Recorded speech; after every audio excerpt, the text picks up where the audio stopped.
おはようございます。おはようございます。前回の続きからというか、はい。〇〇を買ったら写真は上手くなるのかシリーズ。パート2。はい。はい。前回は、フルサイズの話をしてたと思う。っていうか、さっきの話だからしてたんやけど。ちょっと共通するかもしれへんけど、いわゆるフラッグシップ機。そのメーカーが出す一番強いカメラとか、一番強い。そう。そのメーカーのその時代の最強カメラ、を買うと写真は上手くなりますか？どうでしょう？さっきその前回の最後にも言ったけど、買うだけじゃ上手くなりませんよっていうのがそうね。できる範囲が広くなるから、上手くなる機会が増えるっていう意見は俺も一緒なんやけど、買わんとあかんみたいな論調は避けてほしいなとは思う。別にエントリー機でも別にから始めてもいいと思うし、ステップアップすると無駄で遠回りでお金も余計にかかるって言うけれど、別にそれでもエントリーから始めて買い替えていったらいいと思うし、そのフラッグシップを一番最初に買ったからめっちゃ近道やっていうと別にそういうなわけでも近道かっていうほど近道ではない気がしますよね。その近くなるのに対するそのコストが見合ってない気がしますね。出したコストで経験を買ってると思った方が俺は有意義なのではないかなっていうのがありますね。けどアマチュアの人の話と、プロの人の話、もうカメラ自分の自己機材持ち込みで現場に行く人とそうじゃない人たち、でちゃんと住み分けないと意味がわからん話になると思うんですよね。全然違うよね。でそのまま職業カメラマンなんでフラッグシップ機が必要なシーンっていうのは多々あると思う。っていうかもうフラッグシップ機じゃないとダメなことってあると思う。それはそうお客さんに言われることもあればスペック的に必要な時もある、プロという意味ではよくわかる。だからそのフラッグシップじゃないとダメって言ってるのは基本的にみんなプロの人、プロの話、プロの連中が買わなあかんって言ってるんやったら、それは全然我々と同じ土俵に立つならっていうのがあればね、そうね、いいね。でも見てる人はプロばっかりじゃないないし、で違う言い方をするとフラッグシップ機を買ったから今日からプロカメラマンですにはならないからね。なんだらプロって書いてるカメラ買ってもにはなれない。そう S5 プロとか書いてあって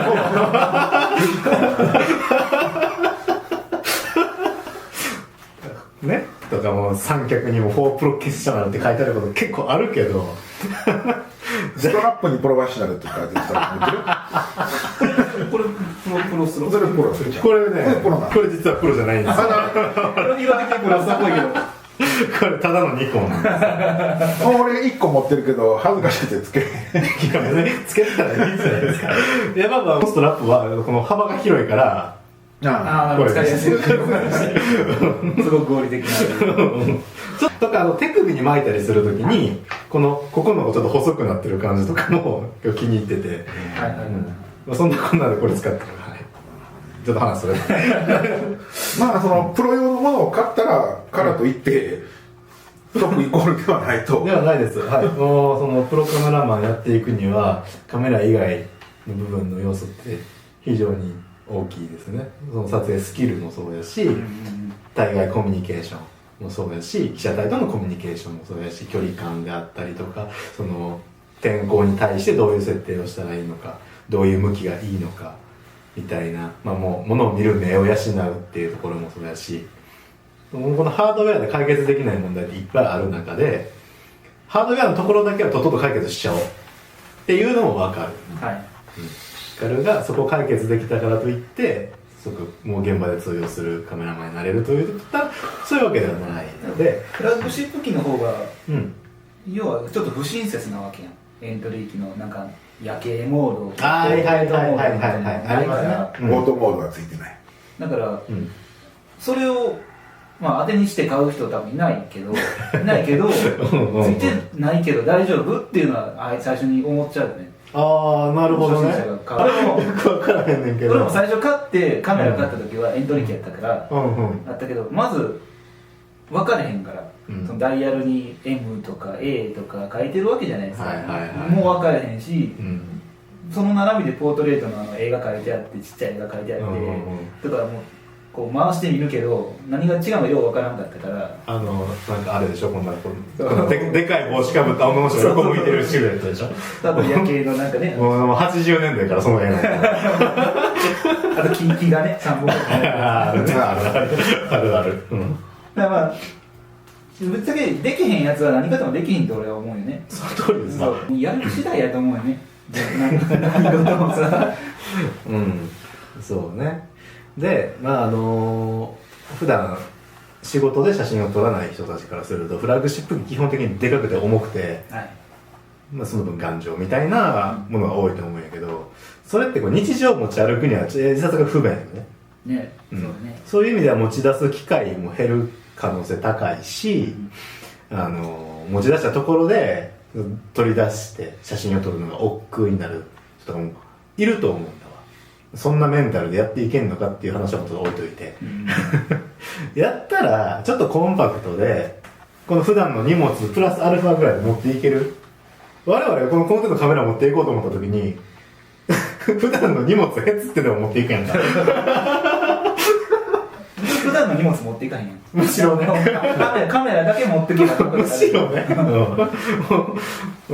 ていうぐらいその日常を犠牲にして写真をやっていけるかみたいな話になってくる。他何も持てんくなるよっていう。そ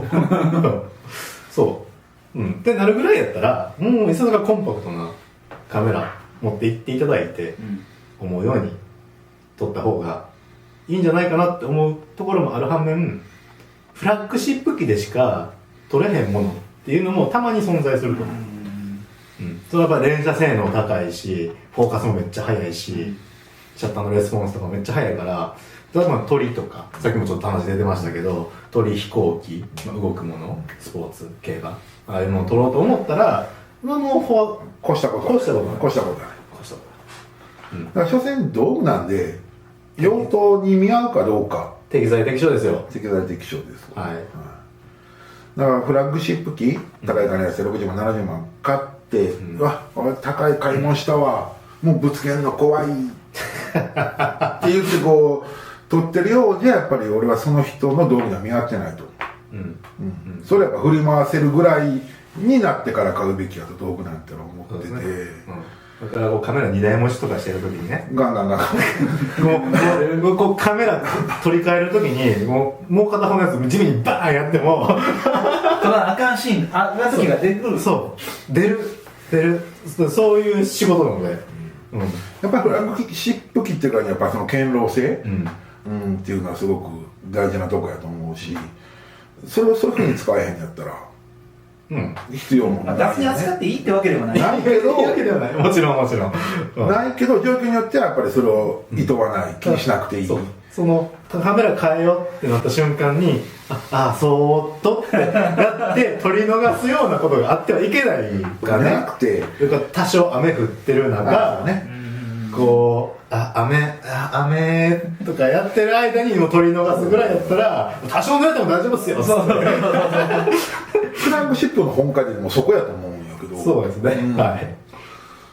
からそういうもうその取り逃さない取り逃しを許されないような仕事をするってなった時にフラッグシップ機じゃないとダメです。とてもよくわかる。これはもう当然当然。趣味でやってる人たち、がそこまでやりますかね。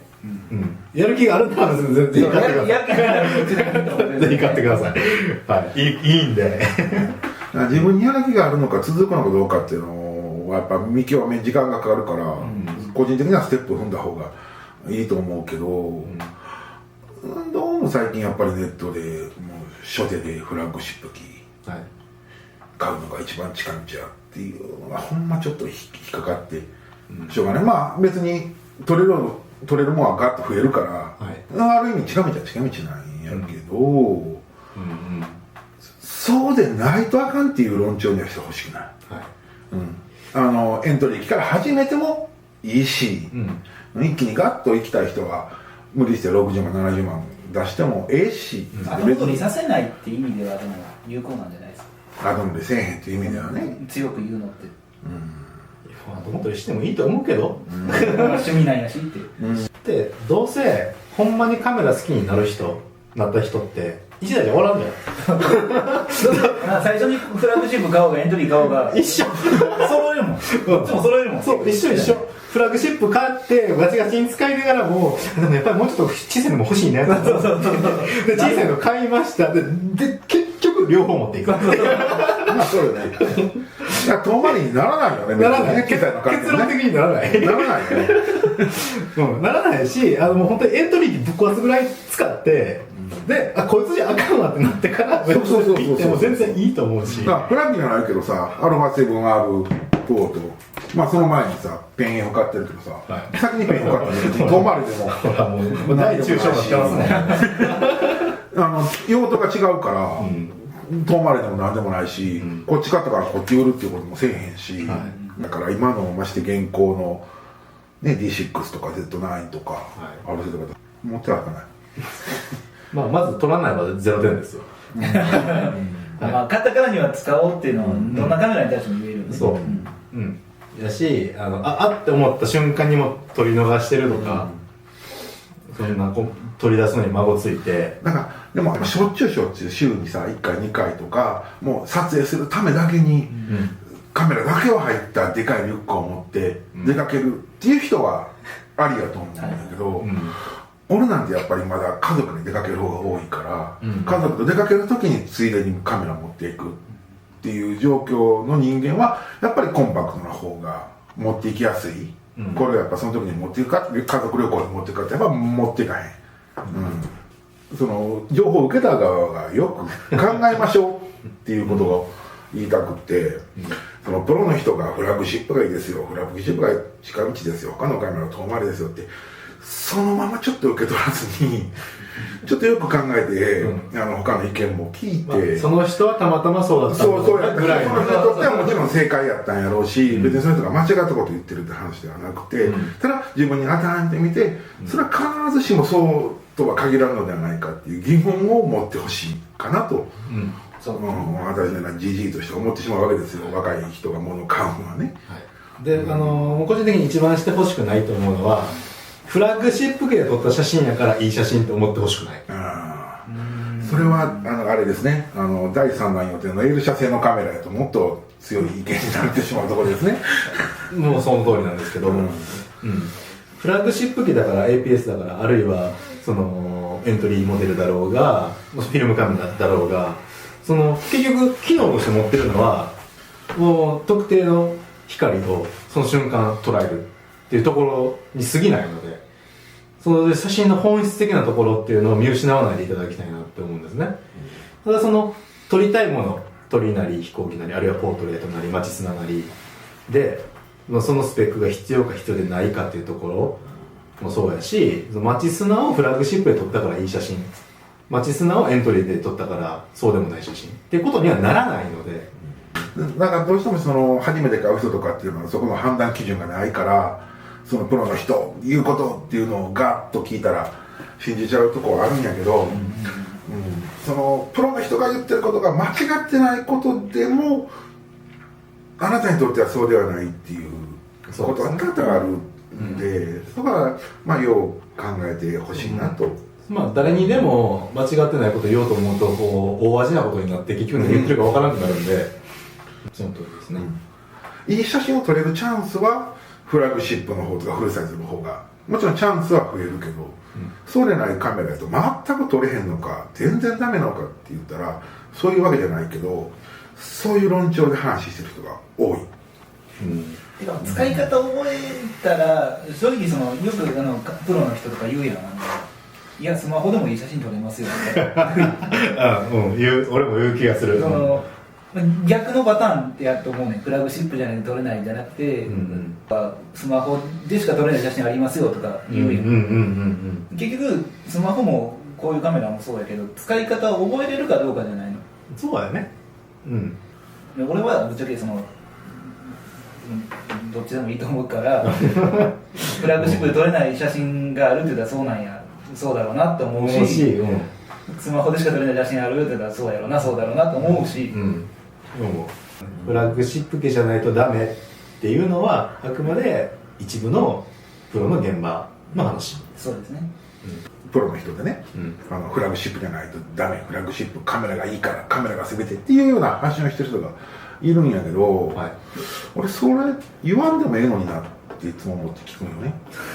フラッグシップでよく撮れてんじゃなくて、俺がうまいからうまいからよく撮れてんねん。フラッグシップはそういうために使ってるんじゃなくて、頑丈で信用ができて動作ミスもなくてそのために使ってて、写真がいいのは俺がうまいからやってっていう顔をしてた方がよくないのって思うわけよ。でお前らはまだ10年早いぞって言って使わさへん方が俺はええと思っちゃうよ。使っちゃったら俺も撮れるやんけどバレるやん。いやそれほぼ機械や、その人ほぼ機械やって言うのよ。腕なんかなくて、そう言ってしまうと、プロカメラの人のそのアイデンティティはどうなの？なんか時代じゃないですか。その昔今ほど情報が自分らで見れへんかった時は、多分みんなプロってそう言ってたと思う。俺が腕がうまいからそうそうけど、今そうじゃないって、もう隠したも隠しきれへんから言っちゃうってこと？そうね、どういうつもりで言ってるかは定かではないけど、カメラの進化って誰でも簡単に写真が撮れるようにって進化してきて、今に至ってるので、誰が撮っても一緒っていうことは大いにあり得ると思う。あるね。でも俺は隠した方がよくないからどうなんか今の時代多分それやと隠せへんのかな、受けへんのか、なんか偉そうなこと言ってるやつがいるってなりかねないんじゃないですか。その若い人らはガーンっていくよりも機械ですって言ってもらった方が、言ってもらった方が受けるとか。だからそれはあると思うねんな。だからあなたでもできますよっていうって言ってほしい、言ってほしいぞ、そこ向けなんやろうね。俺のまではできへんぞフラッグシップ持ったところでなっていうやつじゃ、やっぱりその再生も回らへんしファンもつかへんっていう。我々はそっちの方がどっちかというと好きじゃない。好ましい。どっちかというと、写真作家っつったらそうあるべき。そうそっちの方がかっちょいいと思ってしまう。俺そのちょうど間ぐらいの感覚なのかな、その写真あるいはカメラって技術職やと思ってるんで、技術って同じやり方をすれば誰でも同じ結果にたどり着くっていうのが技術だと思ってるから、だ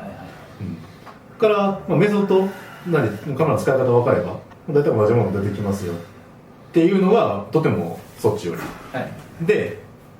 腕というよりかはこう目を養えと思うんですよね。あって思う瞬間を増やそうぜ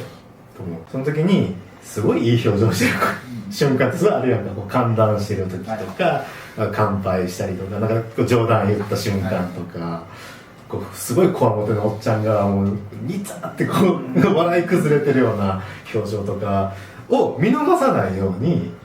撮る撮らないは別としてですよね、そのシーンあって思えることそうだってあって思えることでも最初やんか、でもファイナル覗いてよう覗いてなかろうがあって思わんことには撮らないだろうし撮れないだろうし、でそれってハードウェアの話じゃないよねって思う、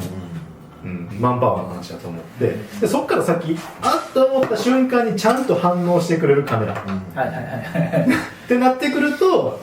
フラッグシップ機の方がいいっていう意見もあれば、もうちょっとこう使いこなした、もう自分の手に馴染んでる、特に俺がそうやけどもこの780を使ってる理由は自分の手に一番ぴったりくるカメラやから、ちっちゃくてポケットに入ってた方が有利っていう可能性もあるわけよ。からハードウェアで解決できることとそうじゃないマンパワーのところっていうのをちゃんと切り分けた上で、マンパワーの方を養う職人さんの意見も分かるし、そのハードウェアで解決する技術のところもすごいよく分かるから、ちょうど間ぐらいなんだな。プロカメラマンだけの話じゃないと思うねんな。道具買ったらさっていうの、どんな、仕事やんか、プロカメラマンって言ってもさ、どんな仕事でも同じやと思うけどね。そうですね。何か買って何かしたらもうその仕事が全部できるなんてなることはなくって、経験積んで何年かやって5年やって10年やってやっとやっぱり全部できるようになるって、他の仕事でも全部一緒やと思うねんけど、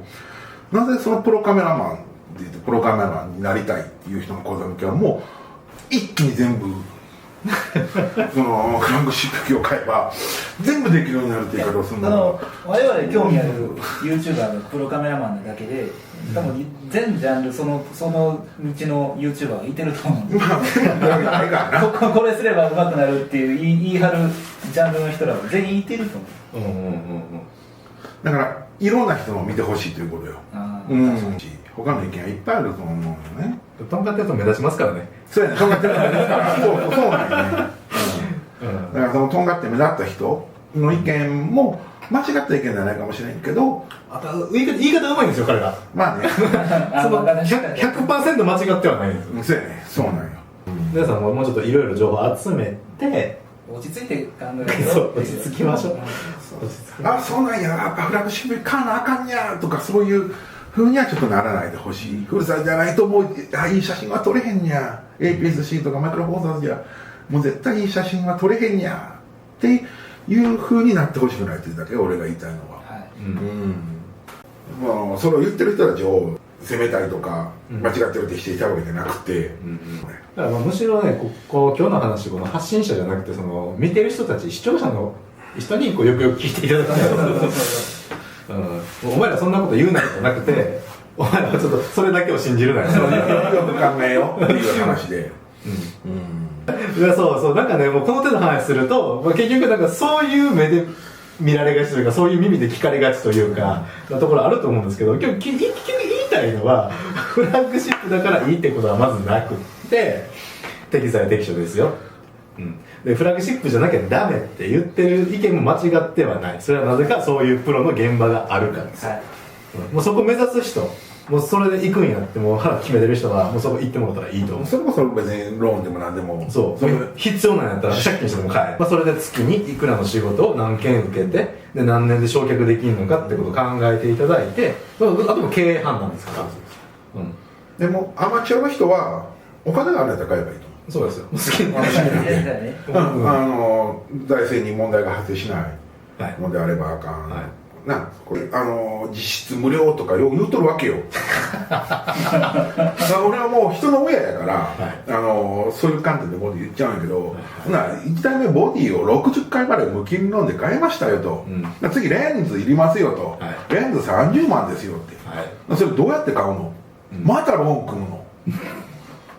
次広角のズーム欲しいですよ。でそれどうやって買うの、最初ボディ60万用意できへんかった人が、またローン組むの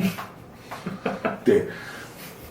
人の子供やから俺はそれは知ったことじゃないけど、自分の子供やったらやっぱり発動しますな。ほんでそうやって物を買うのがやっぱり我慢。